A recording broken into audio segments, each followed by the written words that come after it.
ചൊക്രമുടി മലനിരകളിലെ വിവിധയിടങ്ങളിൽ സന്ദർശനം നടത്തി മുൻ DCC പ്രസിഡന്റ് റോയ് കെ പൗലോസിന്റെ നേതൃത്വത്തിലുള്ള കോൺഗ്രസ് നേതൃത്വം.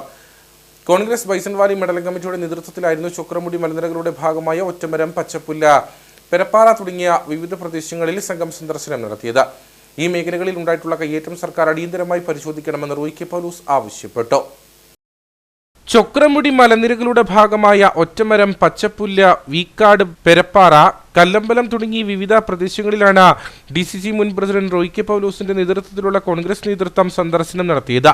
കോൺഗ്രസ് ബൈസൺവാലി മണ്ഡലം കമ്മിറ്റിയുടെ നേതൃത്വത്തിലായിരുന്നു സന്ദർശനം.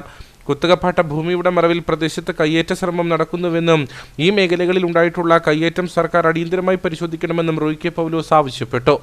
ഞങ്ങൾ മനസ്സിലാക്കുന്നത് കയ്യേറ്റ ഭൂമിയിലൂടെയാണ്, സർക്കാർ ഭൂമിയിലൂടെയാണ് ഒരനുമതിയുമില്ലാതെ ലക്ഷക്കണക്കിന് രൂപ മുടക്കി ഈ റോഡ് ഉൾപ്പെടെ തീർത്തിരിക്കുന്നത്. അതുകൊണ്ട് ഇത്തരമുള്ള എല്ലാ കാര്യങ്ങളെ സംബന്ധിച്ചും അന്വേഷിച്ച് ഇതിൻ്റെ നിജസ്ഥിതി പുറത്തു കൊണ്ടുവരണം. അതിൽ ആവശ്യമായിട്ടുള്ള സമ്മർദ്ദം ചെലുത്താനുള്ള എല്ലാ നടപടികളും കോൺഗ്രസ് പാർട്ടിയുടെ ഭാഗത്തുനിന്നുണ്ടാകും. മണ്ഡലം കോൺഗ്രസ് കമ്മിറ്റി ഇത് സംബന്ധിച്ച് പരാതികൾ ബന്ധപ്പെട്ടവർക്ക് നൽകിയിട്ടുണ്ട്. നടപടികൾ ഉണ്ടാകുന്നില്ലെങ്കിൽ അതിശക്തമായ സമര പരിപാടികളുമായി കോൺഗ്രസ് പാർട്ടി മുന്നോട്ട് പോകുന്നതിനെക്കുറിച്ച് ആലോചിക്കേണ്ടി വരും എന്നുകൂടി ഈ അവസരത്തിൽ പറയാൻ ഞാൻ ആഗ്രഹിക്കുന്നു.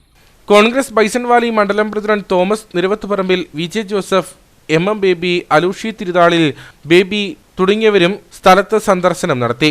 ചൊക്രമുടി മലനിരയിൽ സർക്കാരിന്റെ കൈവശമുള്ള 870 ഏക്കർ തരിശുഭൂമി സർവേ നടത്തി അടയാളപ്പെടുത്തി കയ്യേറ്റക്കാരിൽ നിന്നും ഒഴിപ്പിച്ചെടുക്കാനുള്ള നടപടി സ്വീകരിക്കണമെന്നും കോൺഗ്രസ് ആവശ്യപ്പെട്ടു.